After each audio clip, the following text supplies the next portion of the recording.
Hola. Ella trajo su Starbucks. Échale el que te traje y va a estar más bueno. Eso sí, que va a salir disparado. Sí, ya va a volar después de esa mezcla. Buenas. Saludos. Hola, Leti. Hola, amigo. Te extrañé. Habladora. Claro que sí. Tenemos mucho de qué hablar después que terminemos esto. Lo sé, lo sé. Hay que armar el año que viene. Yo sé. Prepárense para lo que viene. Nada, lo mismo que Lo mismo ahora. de siempre. Pero hay que hacer ese bulto. Hay que hacer ese bulto porque tú sabes de que prepárense, Nadie no sabe. sé qué. Vamos Pero a traer a Ana un día de invitada. Bueno, ella está aquí, pero nunca sí, sabe. ella está ahí Vamos a behind. sentar un día aquí. Ajá. Ay, sí. In Aquí the con un front. tema picante. Ay, sí. Para San Valentín. Ay, sí. Con una película. Canciones para... Ajá. Fue eso mismo. Anótanos. Ya. Pues sí. Amiga, vamos a hablar de... Bueno, es que esto tiene que ver con otra cosa que vi también. Pero vamos a hablar de Psycho de Alfred Hitchcock. Sé de mente. Pero era un fucking Anormalazo. genius. Vamos a hablar de esa peli porque el final... Estamos en Navidad. La película pasa en Navidad. Merry Christmas. Es muy cómico porque la película de Navidad fue por un scroll de alguien. Pero... De alguien no. Fue un mal cálculo que hubo. Ok. Y está muy ligado esto a... También lo dije por algo que vi porque estuve viendo Monster, la historia de Ed Gein, en Netflix. It's okay, I guess. Pero... ¿Sientes que le hicieron demasiado...? Está muy... Bueno, es una asquerosidad. Ay, ya, pues ya tengo que ver que... Es una maldita asquerosidad. Ahora, la actuación de él yo no me la encontré mala. Ah, ok. And he's fine. Pero Psycho tiene mucho que ver con él. Así que como que dije, pero déjame hacerlo. Yo una vez intenté hacerlo en otro proyecto. Pero como que no, esto está muy organizado. Psycho realmente es el super mega clásico, por favor, si usted no lo ha visto. No digan nada, que eso no es un problema de uno. Ay, pero no. Hay gente, aparentemente hay gente que le gusta escuchar el episodio sin ver Me el proyecto. encanta eso, yo soy una de esas personas. Dele para allá. Pero sí, un clásico. Bueno, pero sí es un thriller de suspenso psicológico de 1960. Ampliamente considerada una de las mejores obras de Alfred Hitchcock y una de las más influyentes en la historia del cine. La película, en verdad, dejó una marca como muy fuerte en la cultura pop y ha influenciado muchos directores y muchas producciones posteriores. Es una obra de suspenso. Y fue en verdad quizá el primer proyecto que te llega a la mente de ese señor es Sí. Psycho. Sí. Porque él era también otro maldito Psycho. Bueno. Pero la historia gira alrededor de Marion Crane, una secretaria que durante la época navideña decide cometer un robo para huir con ese dinerito. Pero el dinerito no era un dinerito, ¿no? En ese viaje ella encuentra este motel, el Motel Bates, administrado por Norman Bates, un hombre con una intensa relación con una madre bien problemática. La película se desarrolla alrededor de los secretos de esta familia y de la tensión mientras Marion se adentra en la misteriosa vida de Norman Bates. A medida que la historia avanza, salen giros bien inesperados que en verdad dejan a uno como que, ¿qué? Desde ahora. Pero en verdad es tremenda película. Claro, una película del 60 son actuaciones con métodos totalmente diferentes, una manera diferente de hacer todo. De contarla. Pero igual creo que esa es parte de la genialidad. La inspiración detrás de esta historia es el que ya mencioné, el asesino en serie Ed Gein. Le voy a contar un poquito para darle contexto de qué fue lo que pasó. Muy loco. Que fue una locura total también. El 17 de noviembre del 57, agentes de la ley de Plainfield, Wisconsin, realizaron una visita sorpresa a este granjero, Edward Gein, que era una persona excéntrica y solitaria, mientras investigaban la desaparición de Bernice Worden, una mujer de 58 años. Estos agentes Nada, esperando resolver este lío, pero nunca se imaginaron lo que iban a encontrar dentro de la casa de ese señor. Resultó que el señor Gein, en lugar de tapizar sus muebles con terciopelo, con lino, con lo que sea, había optado por utilizar piel humana. Su casa estaba adornada con lámparas y sillas forradas con pieles y colocaba cabezas disecadas como adornos de mesa. Las paredes lucían rostros humanos enmarcados como si fueran cuadros, y para darle un toque más acogedor, tenía calaveras distribuidas en las esquinas de la cama. Ajá. Ok. Además de usar una vajilla de porcelana común, Gein tenía platos de sopa hechos de tapas de cráneos, y para completar, guardaba órganos humanos en su refrigerador junto con pulseras, medias y vestidos confeccionados con piel humana. Una maldita asquerosidad. Ay, qué asco. Wow. Yo no quiero imaginar el mal olor en esa casa. Yo... O sea, por más formol o lo que sea que use, seguimos. ¡Ah! ¡Qué asco! La sorpresa más grande llegó cuando la gente, o sea, los policías descubren que Gein no se limitaba a desenterrar cuerpos. Había secuestrado, asesinado y desmembrado a Mary Hogan y a Bernice Worden. De hecho, el cuerpo de la última aún colgaba del techo como de un establo. Cuando la encontraron, una asquerosidad. En la serie ponen eso, una suciedad. Como que no entiendo la necesidad, pero bueno. Ed Gein vivía solo en la granja tras la muerte de su hermano y su madre, Augusta Gein. Augusta era una fanática luterana con carácter dominante. Crió a sus hijos con mano de hierro. No les permitía tener amigos. Se les inculcaba la idea de que todas las mujeres eran, según su visión, moralmente cuestionables y herramientas del diablo. Hay algunas que lo son. Y hombres herramientas del diablo, porque tú acabas de decir. A diferencia de los hombres, que todos lo son. Ajá. No, exacto. Esa es la diferencia.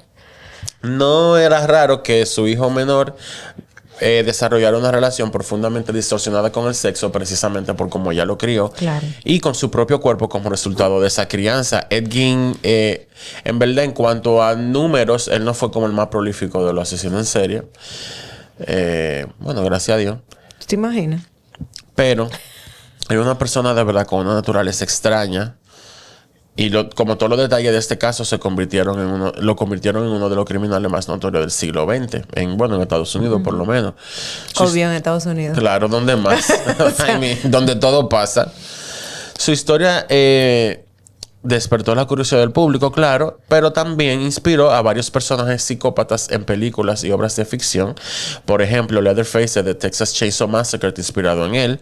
Buffalo Bill en The Silence of the Lambs está inspirado en él. Y el que nos ocupa hoy, que Norman Bates de Psycho, también está inspirado en él. Fuerte todo con él. Pero él ha inspirado mucho. Ahorita inspira a otro para que sea el del siglo XXI. Porque, wow. Ya salió para este siglo, pero en ese país, ¿qué no pasa en ese trapo de país? Eso es verdad. Eso es verdad. La historia de cómo esta novela, que es escrita por Robert Bloch, se transformó en la película de Hitchcock. Bien, interesante, diría yo. ¿La película? O sea, cómo llegó todo. Bloch, lo que pasa es que Bloch vivía cerca de Plainfield, donde ocurrió todo lo de Ed Gein. Y obviamente le dio seguimiento y se inspiró y escribió el libro. En la trama, por ejemplo, de Psycho, en el libro, él presenta a Norman Bates como un tipo solitario, obsesionado con su mamá, que administra en un motel en decadencia, que ha perdido clientela porque pusieron una autopista nueva que desvió el tráfico lejos de donde estaba el motel, que es lo que se dice en la película. Como les dije, la historia comienza con Mario robándose un dinerito. ¿Un dinerito? ¿Cuánto fue?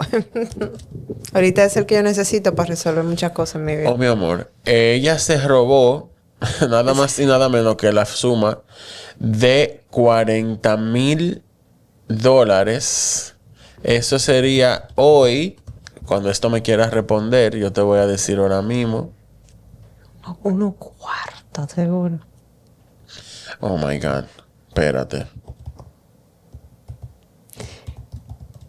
Yo no me acuerdo por qué coño ella le dio porque ella se iba a casar, ¿no? Era. Lo que pasa es que quería escaparse con el marido, con el chulo que tenía. Ah. Pero ahora eso es casi $500,000. Bueno, no tan mal.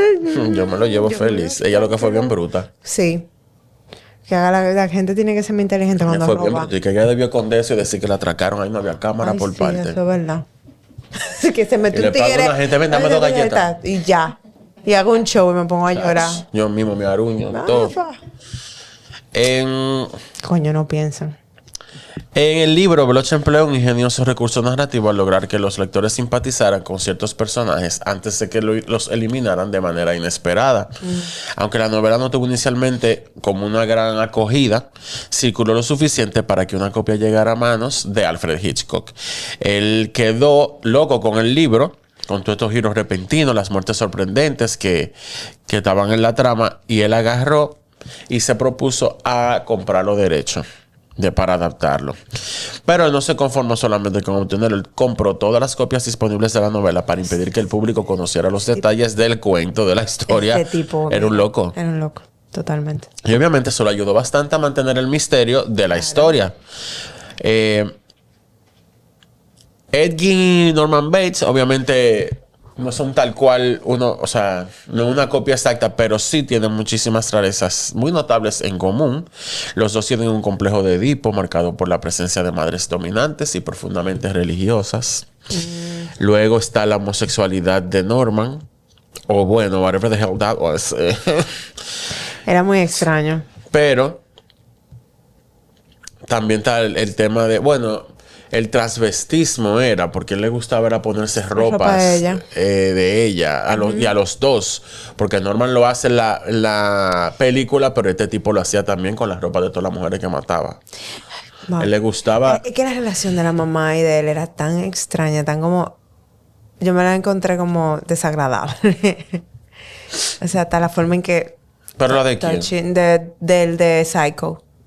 Ah, bueno, pero que él no sale nunca con la mamá tampoco. No. Bueno, hay un backstory ahí, pero... Hay un en backstory, otra. pero al final el chiste que siempre él. Loco. Eso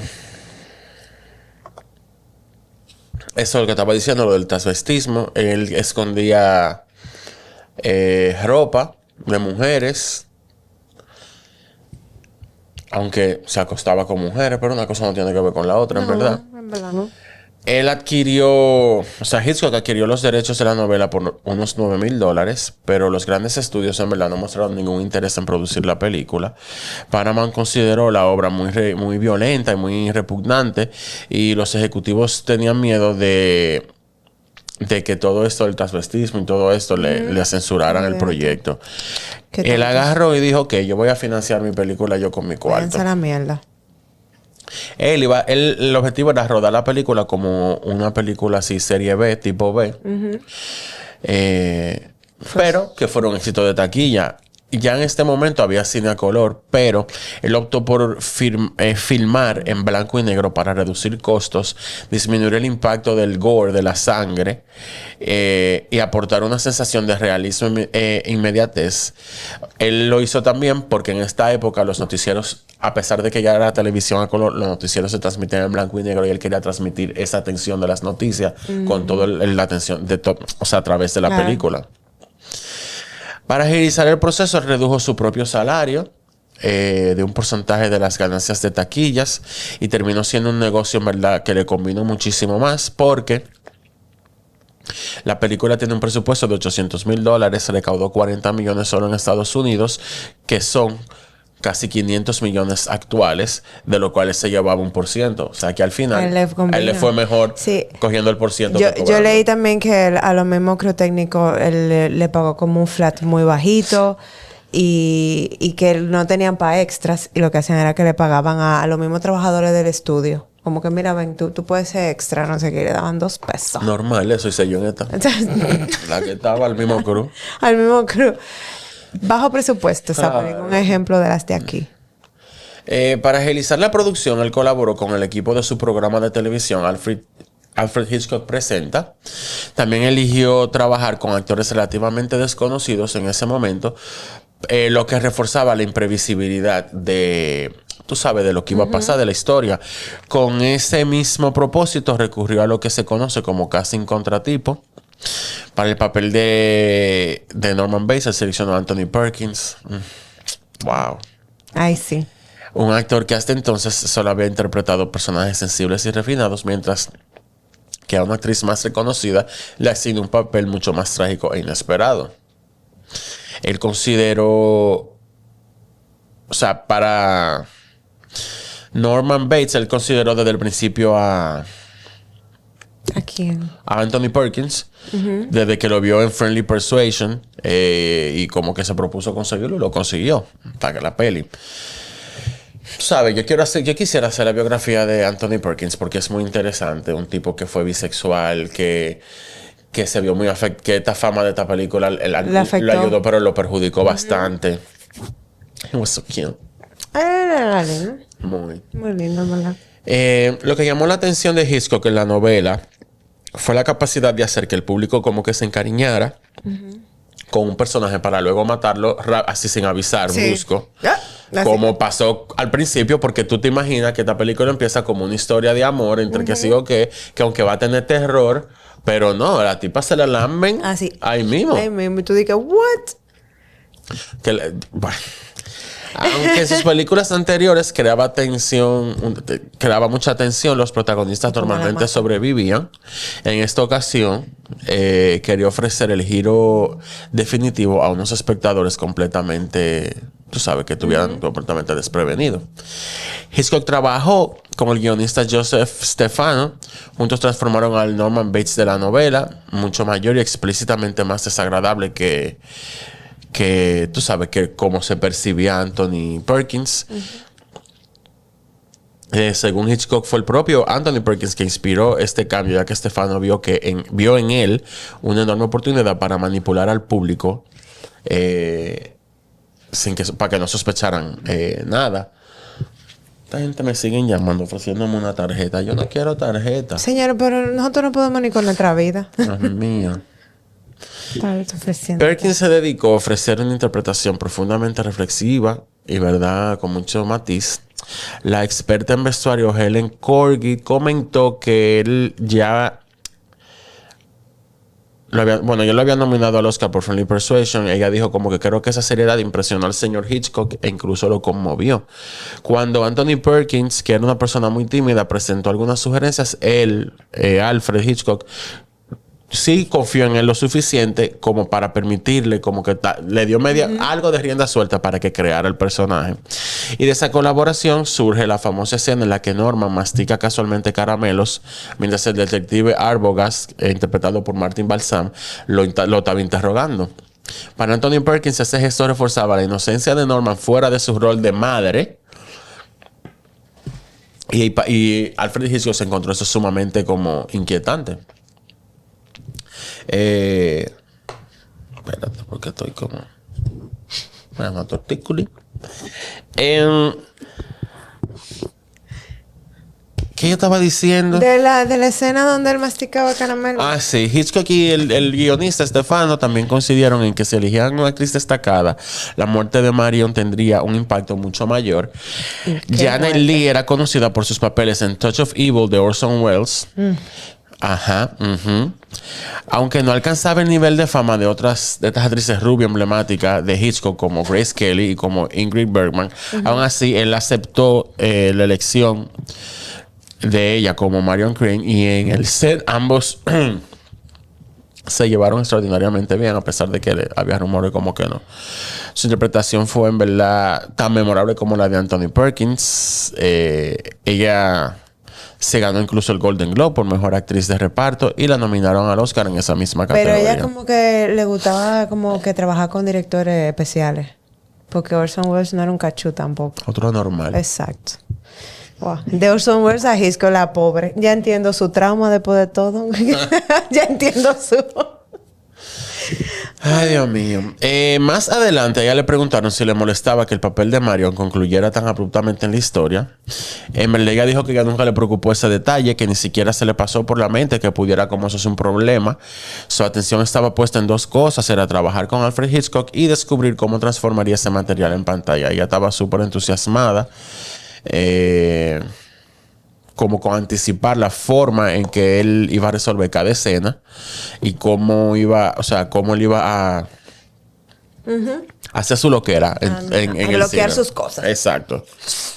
Y obviamente cómo le iba a llegar a la audiencia. Como la producción comenzó a acercarse, cuando la producción, perdón, empezó a acercarse, Alfred Hitchcock la llamó para pedir una reunión. Ella aceptó de inmediato. Por varias razones. Ella dijo que una de ellas era comprender su método de trabajo, cómo se movía en el set, de qué manera utilizaba la cámara. Wow, qué profesional. Ay, Dios, cojan ejemplo. Ajá. Él le explicó que la cámara tenía un papel absoluto dentro de su estilo y que confiaba plenamente en que ella aportaría a Marion lo que el personaje necesitaba. Si surgía alguna dificultad, él estaría allí para guiarla. Lo único esencial, decía, era que la cámara debía ser siempre el punto focal. Cuando la cámara se movía, que ella tenía que moverse también. Y si necesitaba ayuda para encontrar la motivación detrás de ese movimiento, él iba a acompañar para lograrlo. Wow. Él era loco, pero él dirigía a sus actores. Sí, él era bueno. Pero loco. Pero loco. No lo dije, era un Señores. genio. Señor, era un genio. Era de verdad, era un director que coño, pero wow, man. Era muy cool. Yo quiero hacer otro episodio de The Birds. Esa película es una tragicomedia. Ay. La definición de camp es esa película. Es un desastre. O sea, es un desastre, pero tú no puedes dejar de verla. Cuando está prendiendo...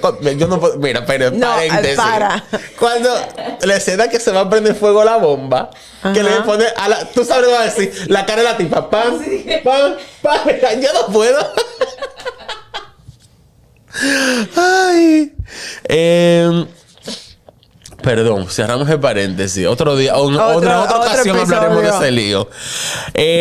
Ella, Lee, sabía que algunos actores que habían trabajado con él sentían que su estilo restringía su libertad de interpretación debido a la precisión con la que hacía sus movimientos. Wow. Pero ella que hace que es el trabajo, amor. Él es el director. Claro. Ella, sin embargo, lo tomó como un desafío profesional. Consideraba que encontrar la motivación propia dentro de las exigencias de Alfred era en esencia parte del trabajo actoral. Dios mío. Señora, da gusto escuchar si esas cosas. Si un actor está escuchando esto, tomen nota. Tomen la libretica. Para ella, Alfred no plantaba obstáculos, sino metas que invitaban a elevar el nivel de la interpretación. Ella decía, tú haces tu trabajo, yo hago el mío. Ya. Muy bien. Lee confiaba en que esa era la verdadera intención y aunque comprendía que otros podían percibirlo de manera distinta, nunca le pareció una crítica justificada hacia él por su forma. La otra razón de la reunión era... él quería usar unos lentes de contacto en la última toma, justo cuando la cámara se acerca al ojo de ella antes de alejarse hacia como el plano general. Imaginaba que los lentes darían un efecto de absoluta, ¿cómo que se dice? Bueno, de muerte total. Que quizá ella sola no podría lograr. Sin embargo, al probarlos, descubrieron que en aquella época los lentes de contacto no eran, ¿sabes?, como lo de ahora. Y habría necesitado unas 6 semanas para acostumbrarse a ellos y no había tiempo para eso. Ya tú sabes. Por esa razón tuvieron que descartarlos. Él, con su humor bien seco, simplemente le dijo que tendría que lograr ese efecto por su cuenta. Resuelve, mana. Qué vete a ver cómo tú te mueres por 10 segundos. Ajá. Ya básicamente. Tú nunca te has muerto. Fue un Exacto, director que muérete. Yo conozco que le dijo a un extra en una película. Yo sé quién es ese. Tú no te sabes morir. Que ya, güey. Yo, pero él nunca se ha muerto. Obvio que él no se va a saber morir así tan fácil. A un extra. A un extra, ay, pobrecito. Ese niño salió traumado, seguro. Sí, yo lo vi con mi propio ojos. Ese cuento me lo han hecho como 75 personas en diferentes ocasiones. Eso es legendario ya. El Bates Motel, tanto en el libro como en la película, está en la ciudad ficticia de Fairvale, California, con el motel ubicado a unas 20 millas por la antigua carretera, la supuesta antigua carretera. La película, como dije, en 1960 también se rodó en el sur de California y el Bates Motel original fue construido directamente en los tres Universal Studios. Aunque la cinta era de Paramount Pictures, Hitchcock recurrió a Universal porque ya tenía una relación de trabajo con ellos porque necesitaba un espacio más amplio y adecuado para las exigencias físicas y ellos se lo cedieron. Por lo menos. Sí. No fueron. Señora, Hollywood en esa época era sucio, era mucho peor y era depravado. Ahí me una cogioca, yo hubiese sido feliz. Ay. Ay, es como. Ahí todo el mundo era pájaro. Ahí había Ahí de todo. todo el mundo era todo es tecato. todo. Es todo, es todo. Good times. The golden time. El motel y la casa que se ven en pantalla fueron diseñados por Joseph Hurley y Robert Cladworthy.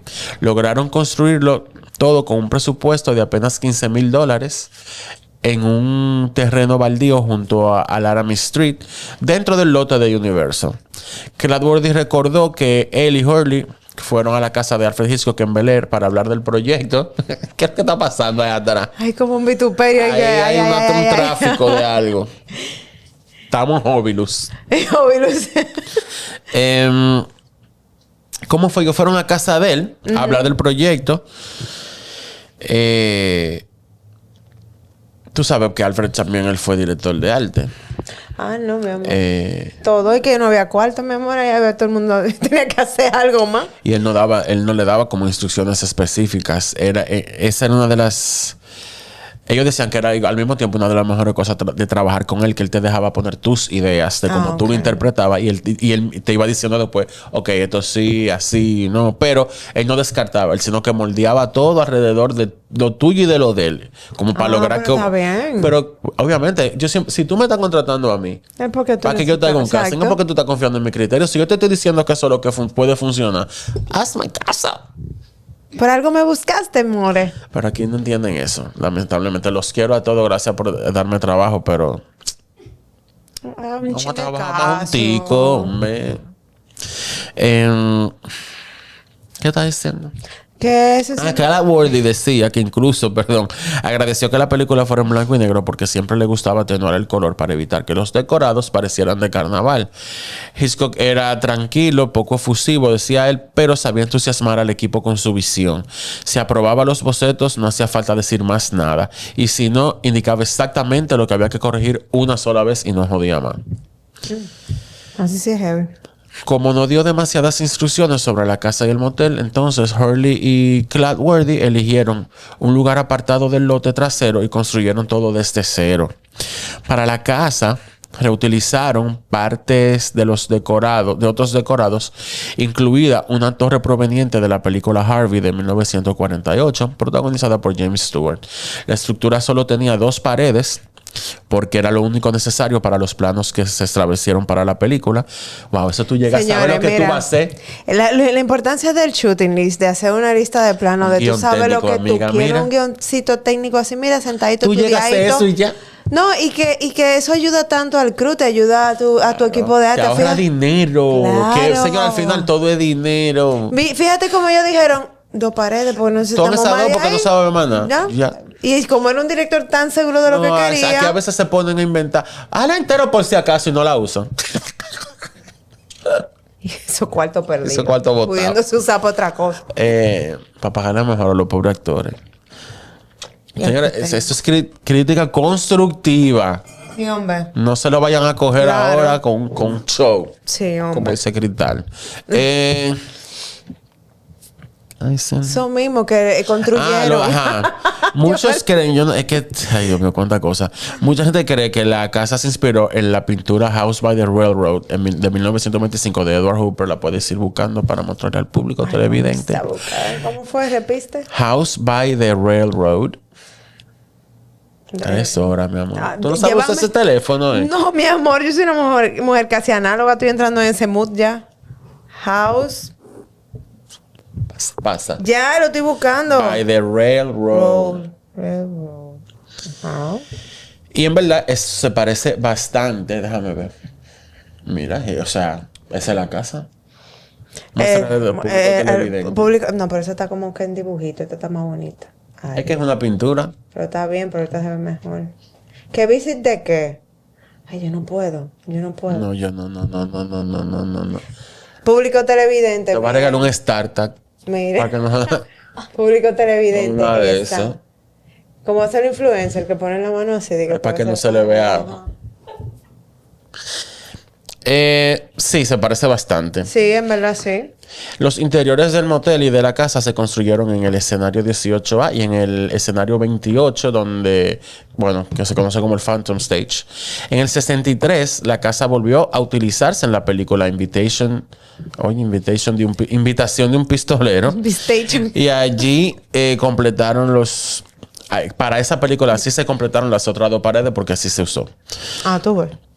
Desde entonces, la casa ha aparecido en múltiples producciones, ha sido trasladada 2 veces dentro de los estudios y continúa siendo una de las paradas más populares del tour de Universal.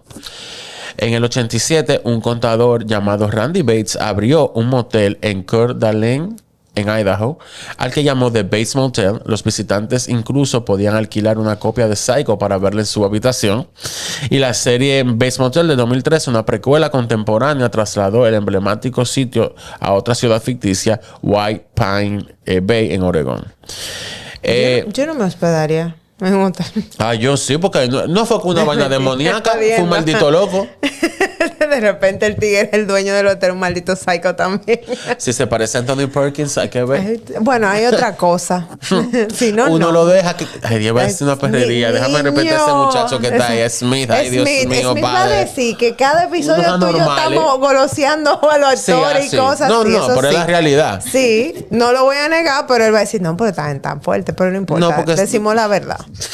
Pero un psycho así. No voy a decir nada porque ya mi papá encontró el podcast. Ah, pues ya. Ni el mío escuchó el de no, el tuyo es el de cine, nosotros conociendo a ese hombre. Y el otro, ay, qué bueno está. Cada 5 minutos vieron qué bueno está. Y él le puso me gusta. Ajá. Muy buen Muy buen episodio. episodio. Ya, te controlo. Pero sí, Ajá. el decorado original fue un gran atractivo del Universal Tramp Tour también durante los 60 y los 70, pero en el 80 lo desmantelaron. Sin embargo, reapareció el año siguiente pintado de rosa y junto a la playa en la película Modern Problems. Desde entonces fue trasladado varias veces para seguir utilizándose en secuelas, remakes y otros proyectos, incluyendo Psycho 2 y Psycho del 98, que fue el remake que hicieron toma por toma, frame by frame, no sé para qué, un maldito disparate. Los jodidos remakes. Yo lo que quiero saber es lo siguiente. Yo te lo Primero, estaba diciendo, Ana. ¿de quién fue la maldita idea? Es que no puedo. Es que... ¿Y a quién se le ocurre poner a Vince Vaughn, que es un actor malísimo, a hacer el papel de Norman Bates? Por favor. O sea, hágame el grandísimo favor. Él puso dinero favor. ahí, mi amor. Fue el que la dirigió.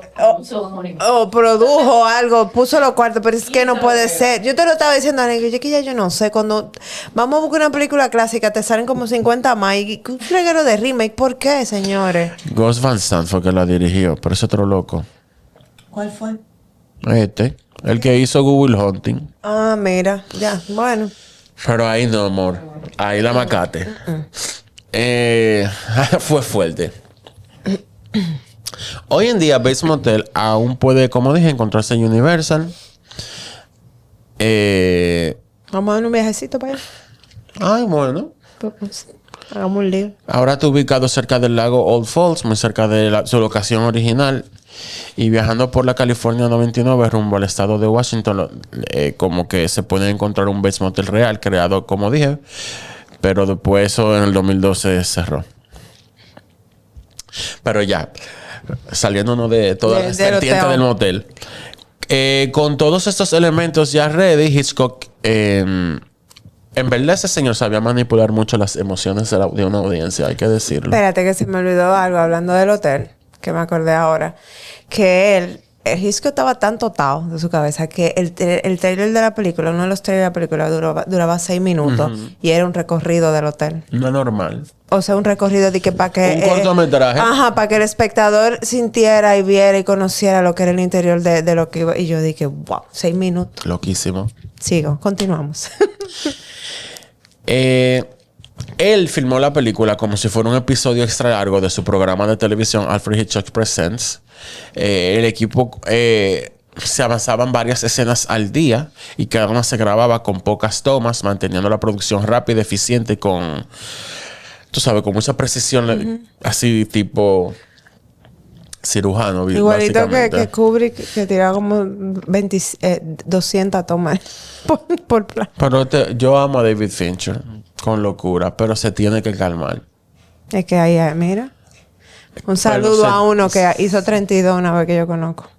amigo Aquí, mío. cuando vino aquí, sí. No, mi no, amor. no, no, no. Ese es dominicano, un amigo mío que hizo 32 tomas. Es famosa esa historia. Pero director, Sí. o sea, hay que respetar la visión de cada Te quien. quiero, amigo. Hay que respetar la visión de cada quien, pero después de la quinta toma las palabras ya no van a tener sentido. Lo siento. Yo para mí como actor, después que yo lo diga 5 veces, al menos que tú sabes. No, hay cosas técnicas. Exacto, eso es lo que iba a ¿Qué decir. pasa? Hay problemas técnicos que obviamente hay que resolver. Claro, claro. Pero estoy hablando como tipo David Fincher que es porque Es como él, excesivamente perfeccionista. tú me entiendes, cuando estaban ¿cómo que se llama ese hombre? Jake Gyllenhaal dijo que no trabajaba más nunca con él después de que hicieron Zodiac, porque lo hizo repetir una toma 91 veces, una vaina así. Diablas. Dijo, yo no puedo con esto. Es que eso es Claro, excesivo. agotador, eso es obsesivo. Sí, sí. No son máquinas. No, no. Y es no. lo que te digo, las palabras van a perder el sentido. Sí, que se van agotando.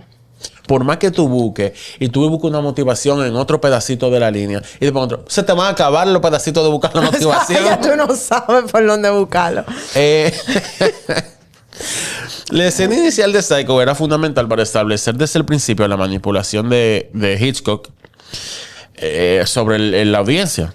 Si alguien veía la película por primera vez, el punto era que esa primera secuencia, como dije ahorita, lo llevara a pensar que eso era una historia romántica entre Marion y ¿cómo era que él se llamaba? Ese era otro. Ay, deja verlo. Que no me acuerdo ahora. Y No, mira lo que sale de por ti. tienen unos hartos ya. Y entre Sam Loomis, que era interpretado por John Gavin, que era una cosa Señor. espectacular. Pero un hombre maduro, así como bien. Él era Spartacus, míralo. Sus Spartacus.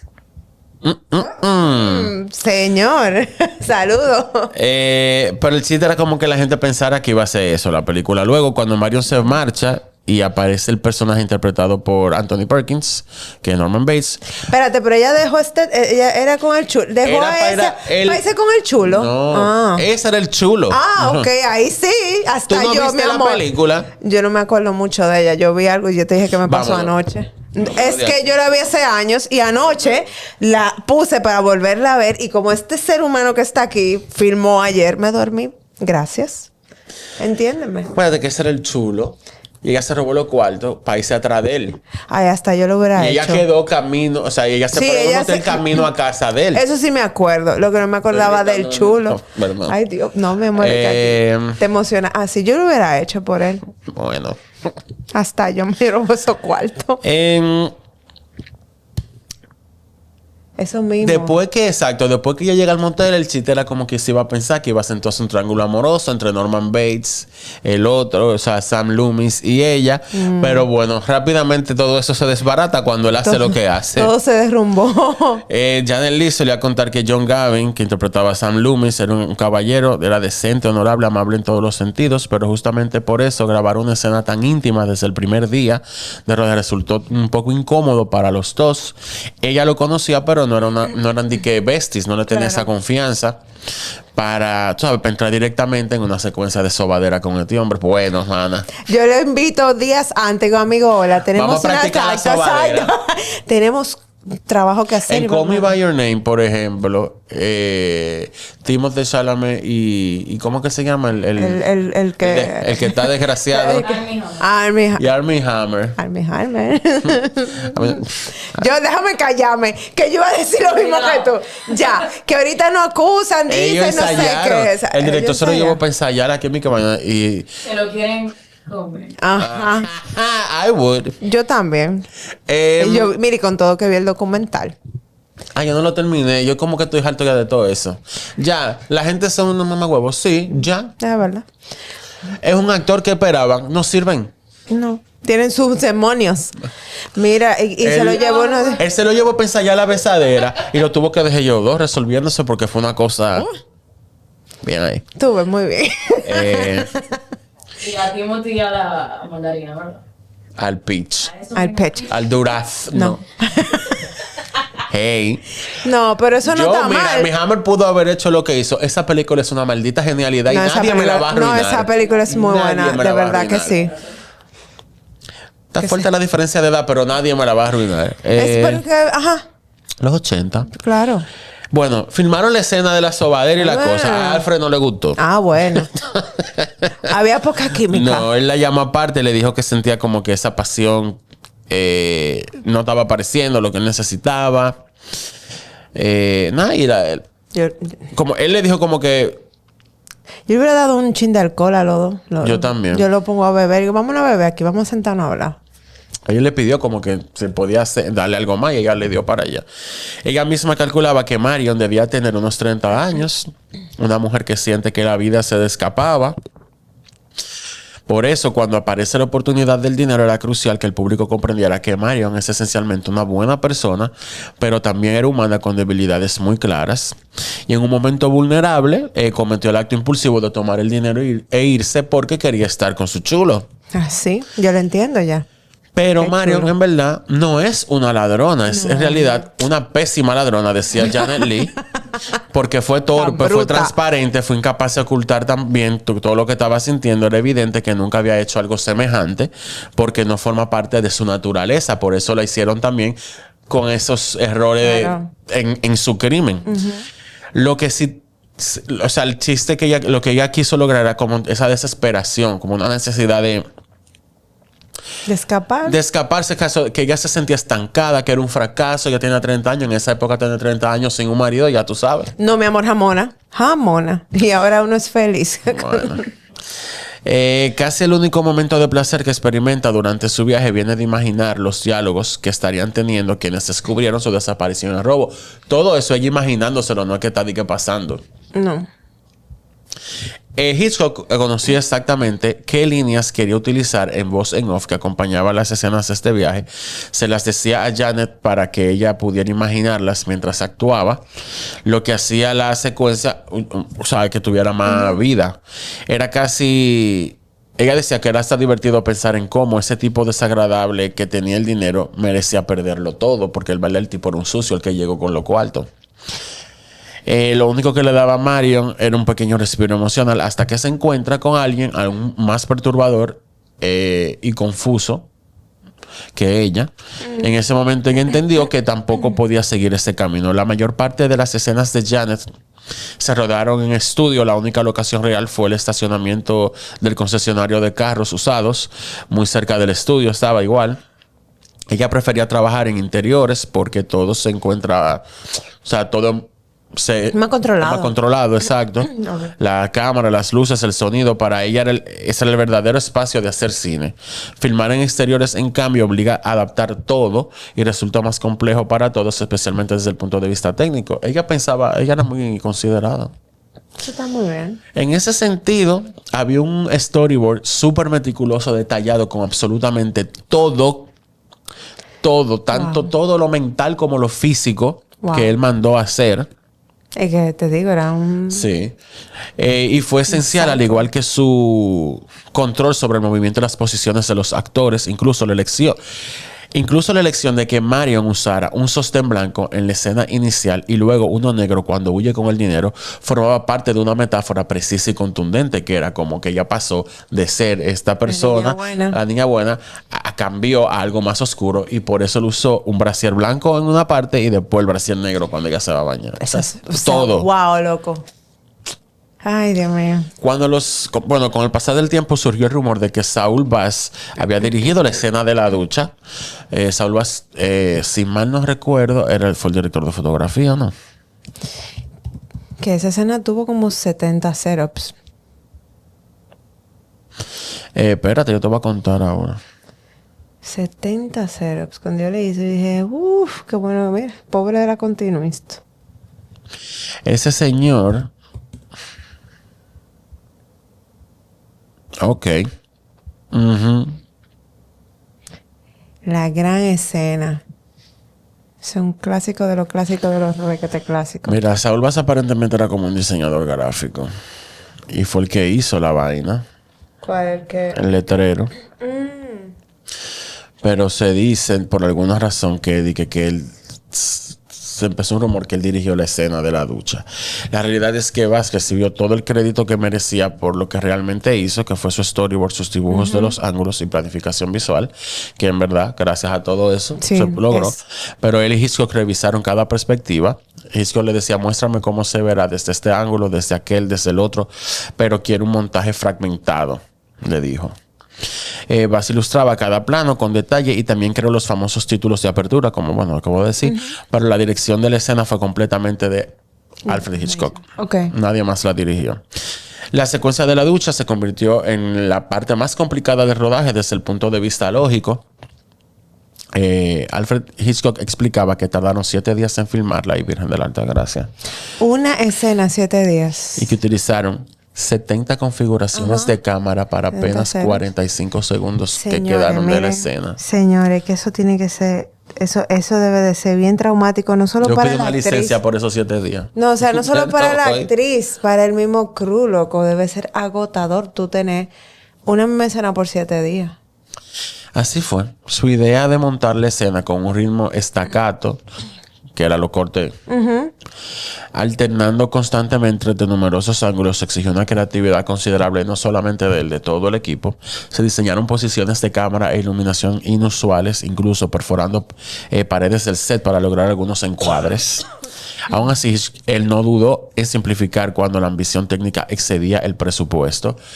Señor, él era loco, pero él era consciente. Él era consciente. Es que todo lo tenía pensado yo. Él era un tigre que pensaba todo. Por ejemplo, el alejamiento del ojo inmóvil de Marion fue logrado gracias al editor George Tomasini, que unió 3 tomas distintas en un solo movimiento fluido. Incluso la sangre utilizada era un sirope de chocolate, no era nada rojo. Incluso, como dije al principio, una de las Pues razones era por las que fue blanco y blanco y negro. negra para no tener esa vaina pendiente ni tener que estar jodiendo con color de sangre. Sí.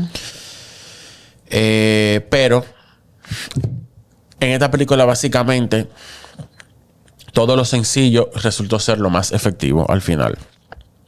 Las decisiones sobre lentes, cámaras y diseño de escenario reforzaban el aislamiento emocional de Marion mucho antes de la ducha. Una privacidad que se rompe de manera brutal con su asesinato. Por más despiadadamente eficiente que haya sido esa secuencia y por más grande que haya sido el impacto de la historia en el cine, la semana de rodaje estuvo lejos de ser tiempo perdido, dijo él. Hitchcock consiguió lo que él llamaba cine puro, que era transmitir atmósfera, emoción y relato únicamente a través de imágenes. Y en verdad hay muy poco diálogo. Sí. Al principio. Se utilizó una modelo desnuda durante la filmación de las escenas de la ducha. Esto se hizo por varios motivos. El equipo necesitaba comprobar la densidad del agua y la opacidad de la cortina para asegurarse de que en cámara no pudiera distinguirse si el cuerpo estaba desnudo o no. Solo viendo un cuerpo completamente expuesto podían determinar el punto exacto donde cortar la toma para crear la ilusión sin mostrar nada explícito. El efecto final se basaba en hacer creer al público que veía algo que en realidad no estaba viendo. Además, existían secuencias posteriores como la del cuerpo siendo arrastrado, envuelto en la cortina y llevado al carro, que no era Janet Leigh que estaba ahí, sino la modelo. Hitchcock había concebido toda la escena de manera, no sé, la veía como algo muy grande. Él lo fue, en verdad. A partir de ese momento, todo en Psycho se convirtió en lo que el espectador creía que veía, no en lo que realmente se estaba mostrando en cámara. Diablazo.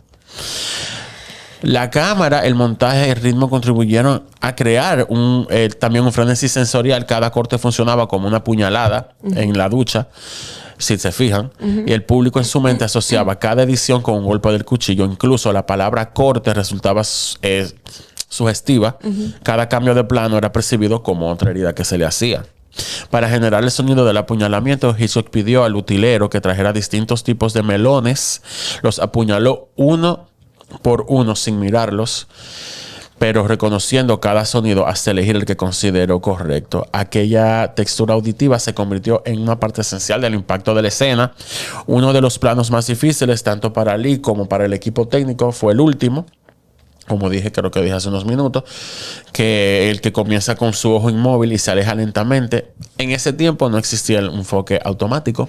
Gracias. Por lo que el camarógrafo debía mantener el foco manualmente mientras la cámara retrocedía, algo extremadamente complicado.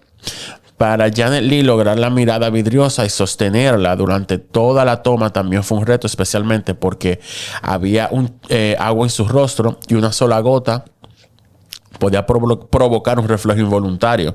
En ocasiones, cuando la cámara estaba lo suficientemente lejos como para que un parpadeo no fuera detectable, Hitchcock chasqueaba los dedos para que ella pudiera relajar el rostro unos segundos antes de seguir, repitiendo esa toma más de 20 veces. Señora, yo, o sea, que tú lo lees, yo me lo estoy imaginando. Yo no me imagino la tensión que había en ese set en ese momento. Todo el mundo así. Suerte que no había celulares porque son un teléfono y yo desbarato todo.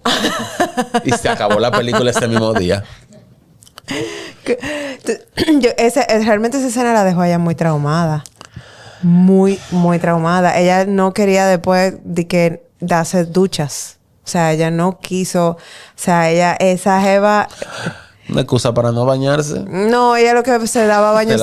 yo le di que baños en tina, así chilling, pero ella se quedó como un poquito traumada. Bueno, ¿qué te digo? A usted le dijo que sí a ese maldito loco. Y cobraste tu cuarto. Claro.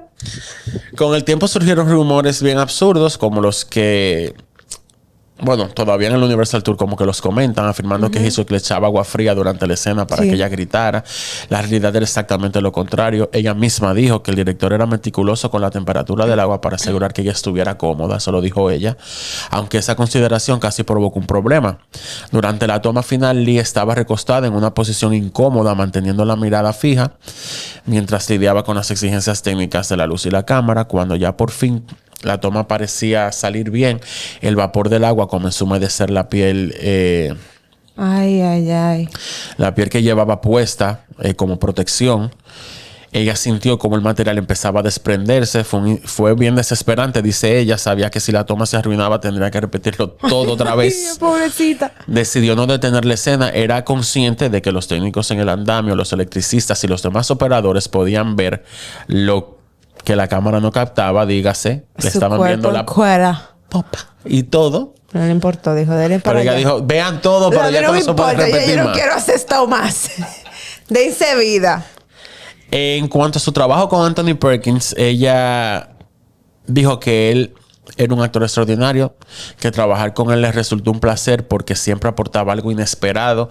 Ella sabía que quería transmitir en una escena, pero la emoción surgía de no saber exactamente lo que él iba a traer a la escena. Wow, qué lindo.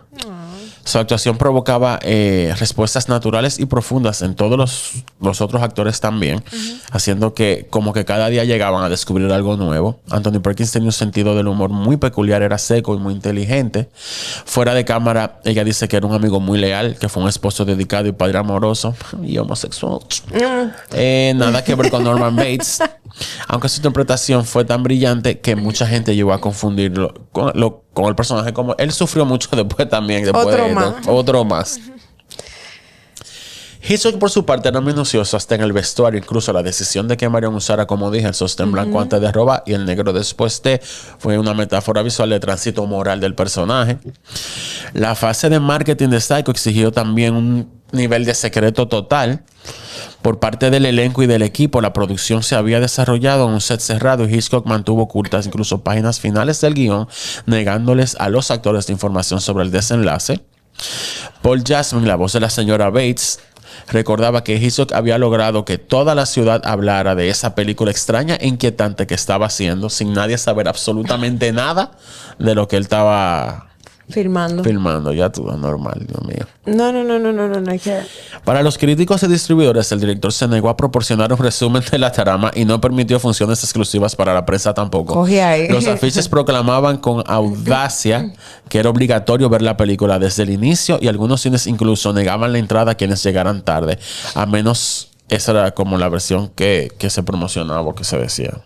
Okay. El tráiler era una pieza peculiar, era un cortometraje retorcido donde él mismo guiaba al público, como tú dijiste, en un tono muy irónico. Era un recorrido narrado por el hotel. Esos trucos, como también recordaban las extravagancias de este hombre, de B. Williams Castle, otro loco. Aunque Hitchcock nunca llegó tan lejos como para aplicar descargas eléctricas a los espectadores al azar como hacía ese señor en las infames tácticas, en sus infames tácticas. Ese tipo era otro loco. Psycho no necesitó verdad trucos. Incluso los miembros del equipo de producción se sobresaltaban durante las primeras proyecciones. El público en general reaccionó con gritos, carreras, o sea, salían corriendo por las salas. Y según se decía, hubo gente que hasta se desmayó. La verdad que... Qué ápero. Y por algo que ahora tú lo ves visualmente es sencillo. Sí, pero... en esa época eso era lo que había. Claro, era como... Para esa gente lo más seguro era demasiado grande. Eso es lo mismo con El Exorcista, que la gente se la llevaba en ambulancia. Se ponían malos. Ay, qué Bueno. santo. Pero, qué ápero. O sea, como director me imagino que para él fue como que... valió la pena esta locura. Valió la pena, ¿sí? Sí, después sí también. Así también le funcionó. Se arriesgó. Sí. Las funciones se llenaban al punto de que las filas se formaban bajo la lluvia. En una ocasión, Hitchcock vio una de esas filas de gente empapada de agua, obviamente. Y le dijo como al manager del cine que comprara paraguas para todo el mundo. La película dejó, bueno, todo el mundo aterrorizado al final, obviamente. Cuando el autor Robert Bloch vio la adaptación de la novela, le comentó a Hitchcock que sería su mayor éxito, su mayor fracaso. Lo primero se cumplió, obviamente. Solo en su primer año recaudó $15 millones frente a un presupuesto, como dije, de 800,000. Pero 15 millones en esa época. Eran 15 millones. La película inauguró el género slasher, como se conoce hoy. Rompió reglas narrativas que parecían inamovibles y desafió todas las normas de la época. Redefinió el lenguaje cinematográfico. Aunque la crítica inicial fue muy amarga, hoy, por ejemplo, Variety la ubica en el primer lugar en la lista de las 100 mejores películas de todos los tiempos. Creo que hay que bajarle 2, pero está bien. Pero es una lo película entiendo. que, por ejemplo, yo estudiando cine me pusieron a verla. Claro. Es como que tú tienes que verla. Bueno, y aparte de los primeros reconocimientos, Psycho se convirtió en una prueba del poder creativo que surge de la limitación. Como dije, él se adaptó a que nada más tengo este dinero, es con esto que hay que trabajar, así que aquí no se usa ni sangre de verdad, pon chocolate. Tomen nota, estudiantes de cine. Si quieren hacer algo blanco y negro, Claro. no tienen cuarto para hacer sangre. Ay, mira. Chocolate derretido. Ujú. Oye, eso está súper bien. Es que tú estás trabajando con lo que tú tienes. No te pongas, no quieras tirarte el pelo más alto cuando lo que tú de presupuesto tienes es esto. Vamos a contar la historia con eso. Ay, bueno. Y bien contada. Ay, bueno. ¿Qué te digo? Es una de las primeras películas que puso una escena de un inodoro. Ajá. Ah, sí, también, ¿verdad? Gracias por acordar. Yo lo vi eso, que era la primera vez. Ese No, señor... es porque no se podía. No. Estaba prohibido.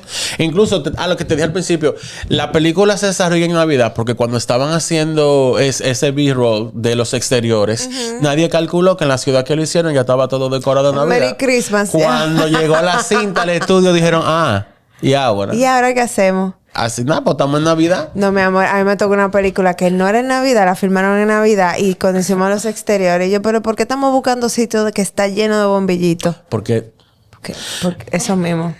Gracias. yo de verdad que me molesta mucho porque a veces no estoy trabajando y hay cosas como que son caprichos. Y eso a mí me molesta porque esto no está muy capricho. No, que la gente no se va a dar cuenta. La gente se da cuenta. No se va a dar cuenta de Plaza Lama forrada de luces. Con el Santa Claus así. Y estamos en febrero en la historia. O en marzo. Señores, la gente también es verdad que el espectador a veces se acomoda, pero tampoco son tontos. Dios mío. Pero está bueno ese sí. rolsazo que hicieron. Bueno. Nada, esta película en verdad fue todo. Y punto. No, es verdad. El resumen. Fue todo. Es una película que mira, hay que ver. los temas que trató, el tema del voyerismo, el transvestismo, la psicopatada, obviamente, Claro. la infidelidad, el robo, eran vainas como muy serias y muy escandalosas para esa época. Claro. En verdad, el tema, ¿sabes? Toda la innovación que hizo con el uso de la cámara, el usar efectos súper sencillos. Todo, o sea, todo. Mira, yo escribí un sinnúmero de vainas sobre todo eso, que en verdad, nada, ya yo lo resumí porque no lo voy a decir. Pero esa película es una maldita genialidad y punto. Totalmente. Aparte Exacto. de... o sea, es como para estudiarla. Para tú te Claro. sentarte a coger ejemplo, decir que no te tiene que volver loco para hacer un... No un masterpiece porque, bueno... Hicieron varias secuelas, pero en verdad yo ni me he molestado en verla. Ni la voy a ver.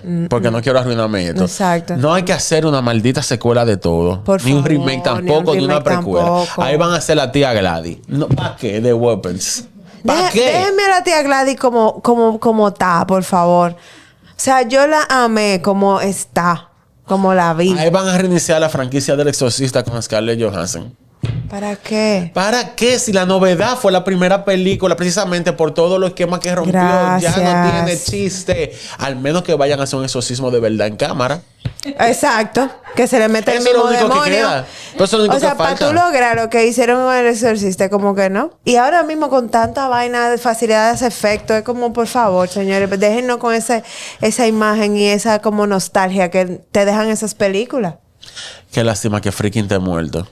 Para que vaya y desbarate toda esa Toda. vaina. Y vean, ¡pa, pa, pa! No. Como así, dando tiros. ¡Papa! Tú no sabes si el espíritu puede... Claro. Miren, vayan a verla si no la han visto. Si ya la Sí. vieron, repítanla. Y Exacto. ya hagan lo propio. Y no se queden dormidos como yo, véanlo descansados. Bye. Bye, bye. Gracias por escuchar Cine en Vinilo. No olvides seguirnos en Spotify, Apple Podcasts, YouTube o en tu plataforma favorita. También en Instagram y TikTok como Cine en Vinilo. Déjanos tus comentarios y sugerencias y gracias por ser parte de esta comunidad.